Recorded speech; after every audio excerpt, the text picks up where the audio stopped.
Hello friend, मैं इस video में डिस्कस करूंगा solution procedure for a question जिसको मैंने लिया हूं। ये टर्म इंड एग्जामिनेशन दिसंबर 2017 का क्वेश्चन है। कोर्स कोड है आपका MEC 103 और क्वेश्चन नंबर 12 है। ये कैरी करता है 12 मार्क्स।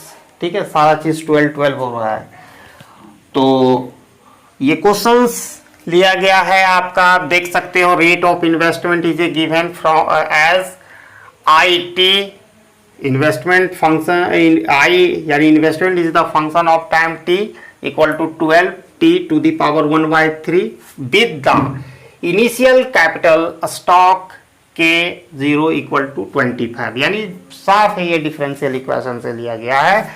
और दूसरा दो पार्ट्स है, find the time path of K that is the capital stock, और दूसरा है कि find the amount of capital accumulation during the 2 time interval दिया गया है। ठीक है, तो यहां मैं प्रेजेंट करूंगा इसका सॉल्यूशन। लेकिन वीडियो में आगे बढ़ने से पहले आप लोगों से हमारा काइंडली रिक्वेस्ट है, अगर आप हमारे चैनल में पहली बार आए हैं तो प्लीज सब्सक्राइब करें और प्रेस करें bell icon for all notification, ताकि हमारे लेटेस्ट वीडियो का नोटिफिकेशन आप तक आसानी से पहुंच सके। तो चलते हैं, स्टार्ट करते हैं सॉल्यूशन इस क्वेश्चन का। तो बहुत लोग मिस्टेक कर देंगे कंप्लीमेंट्री सॉल्यूशन निकालने लगेंगे, वो ऑलरेडी वो जब करने की जरूरत नहीं है। तो सबसे पहले हम लोग ये जो दिया गया क्वेश्चन में इंफॉर्मेशन जो आई है, इन्वेस्टमेंट है, एक्चुअली वो फंक्शन किसका है, T यानी टाइम का, और उसका वैल्यू दिया गया है 12 T to the power 1/3। Clear. और मैं जानता हूं इन्वेस्टमेंट क्या होता है, ये rate of change capital stock में होता है। ठीक है, तो डीके बाय dt, के जहां कैपिटल स्टॉक है, T मतलब हो गया टाइम, ये over the time capital stock में जो हम चेंज करते हैं उसी को इन्वेस्टमेंट करते हैं, इक्वल टू IT होता है। अब IT का वैल्यू आपका दिया गया है डीके बाय dt। ठीक है, equal to IT equal to दिया गया है 12 T टू द पावर 1/3। ठीक है, तो डीके आपका इस साइड हो गया और इसको उधर कर देंगे 12 T to the power 1/3 dt। अब इसके बाद क्या करना है, दोनों साइड इंटीग्रेशन लेना है, इंटीग्रेटिंग ऑफ बोथ साइड।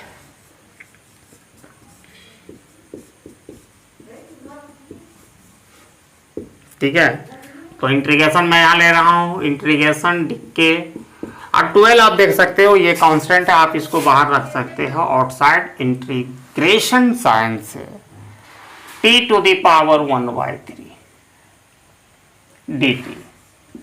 अब इसका सिंपली है कि हम इंटीग्रेशन लेंगे डीके का, तो ये k हो जाएगा और ये 12 अपना जगह पर रहेगा, और इसकी इंटीग्रेशन लेंगे, ये इंडेफिनिट इंटीग्रेशन है, तो इसका पावर में 1 हम जोड़ते हैं और नीचे उसी का जो रिजल्टेंट पावर होता है उसी से डिवाइड करते हैं, 1/3 + 1।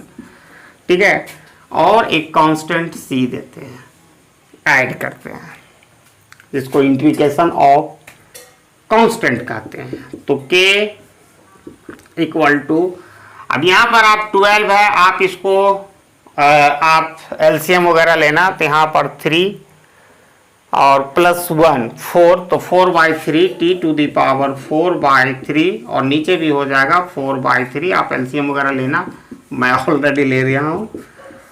K इक्वल टू, अब ये क्या हो जाएगा, 12 अपने जगह पर रहेगा और ये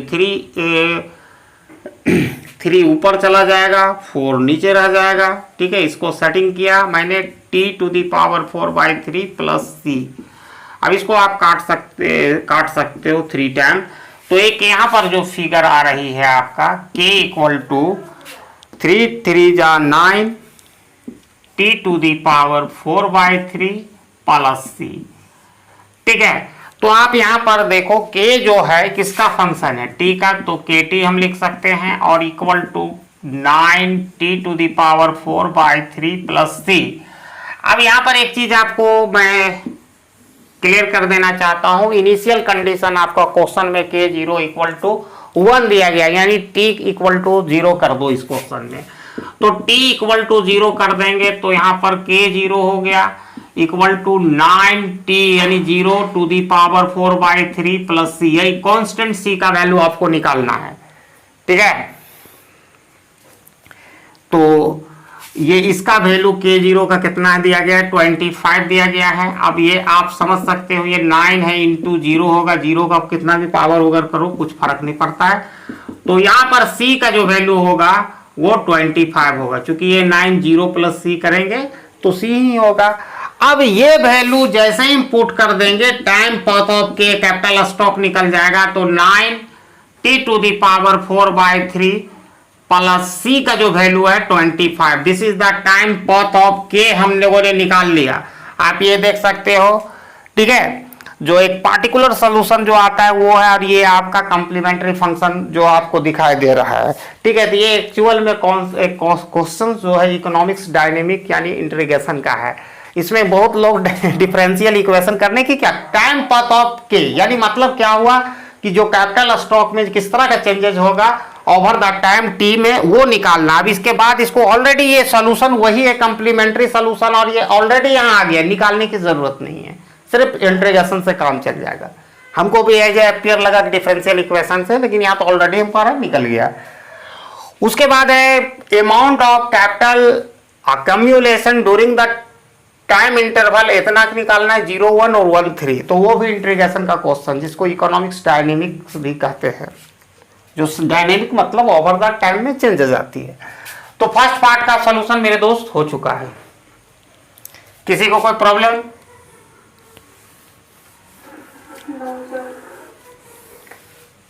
किसी को नहीं प्रॉब्लम है? सब बोलो जी, बोलो। ठीक,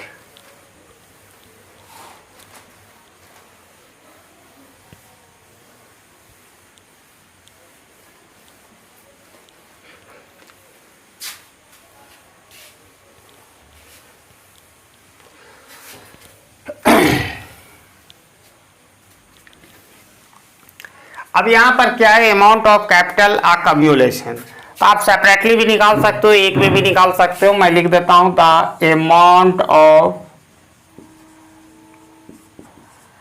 कैपिटल अक्यूमुलेशन, ठीक है। तो इसका इंटीग्रेशन करना, देखिए अमाउंट ऑफ माने कैपिटल अक्यूमुलेशन जो integration of lower limit 0 to upper limit 1 IT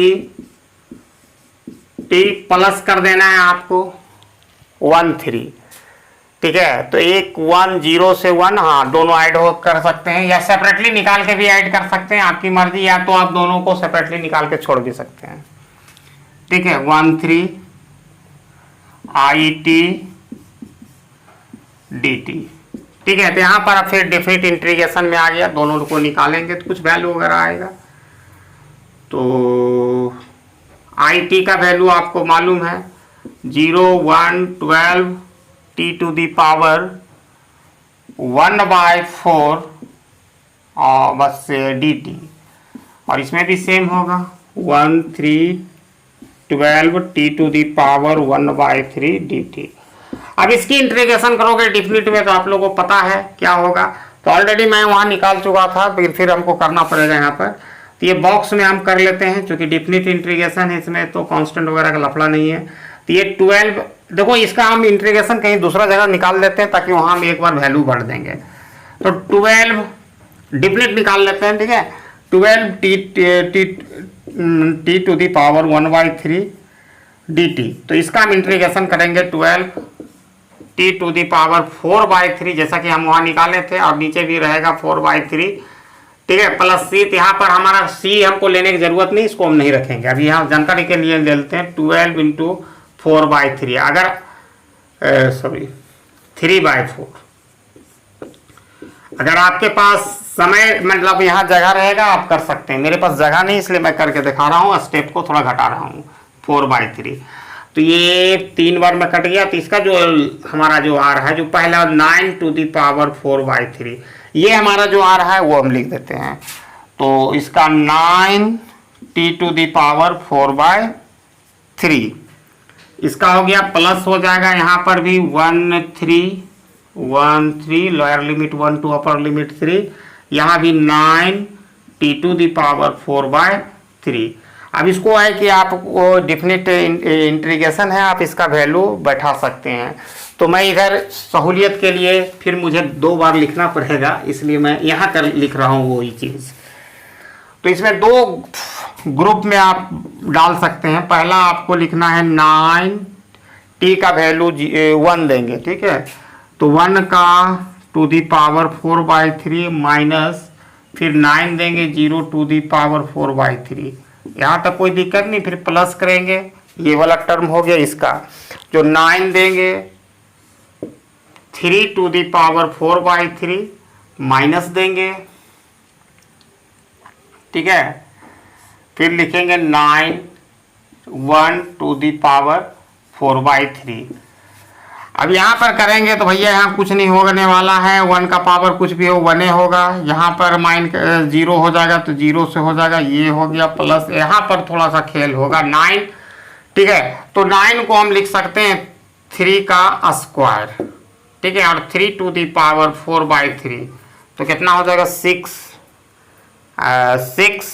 और 4 10/3 जो भी हो। और यहाँ पर हो जाएगा 9 और 1 का करेंगे तो कुछ नहीं। तो यहाँ पर भी आप लिख सकते हो 3 का स्क्वायर हम कर देते हैं, ठीक है। तो 3 का स्क्वायर हम कर दिए हैं। उसके बाद ये घटकर हो जाएगा 9 प्लस, ठीक है। अब यहाँ 3 का स्क्वायर है तो जोड़ते हैं इसका लॉ ऑफ इंडिसेस से, तो क्या होगा इसका 2 + 4/3 तो 6, 3 2 6 + 4/3 10/3 हमारा आ गया, 10/3 माइनस 3 स्क्वायर, ठीक है। ये हमारा आ गया। इसको और भी आप सॉल्व कर सकते हैं, अगर आपके पास समय है तो कर सकते हैं, नहीं तो आप छोड़ भी सकते हैं, या ये दोनों से कॉमन लेके तो इतना भी लिख सकते हैं। और भी इसको आप बढ़ा सकते हैं, इसको भी हम लिख सकते हैं 3 का स्क्वायर, हाँ, प्लस 10/3 माइनस 3 स्क्वायर। तो ये माइनस प्लस कैंसिल वाला हो गया। अभी 3 तो ये इसका कैपिटल एक्यूमुलेशन हो गया। और इसको आप नंबर्स में भी लिख सकते हैं, जो 3 बार होगा √3 का वैल्यू निकलेगा, ठीक है। तो यहाँ पर इसका मतलब ये हो गया कि 3³ रूट होगा, देखिए √3, 3 का पावर 10। तो इसका मतलब है कि 2 को 3 आपको सॉलिड निकलेगा 3 कर कर, और 1 3 का 3 ये होगा। इतना भी आप लिख सकते हैं, ठीक है। तो यही था हमारा इस क्वेश्चन का सलूशन। आई होप कि आपको समझ में आ गया। सबसे बेस्ट यहीं तक ला के आपको सोचना करके छोड़ देना है। अगर वीडियो पसंद आती है तो लाइक करें, ज़्यादा से ज़्यादा लोगों के शेयर करें। और thanks for watching my video till and. जय हिंद।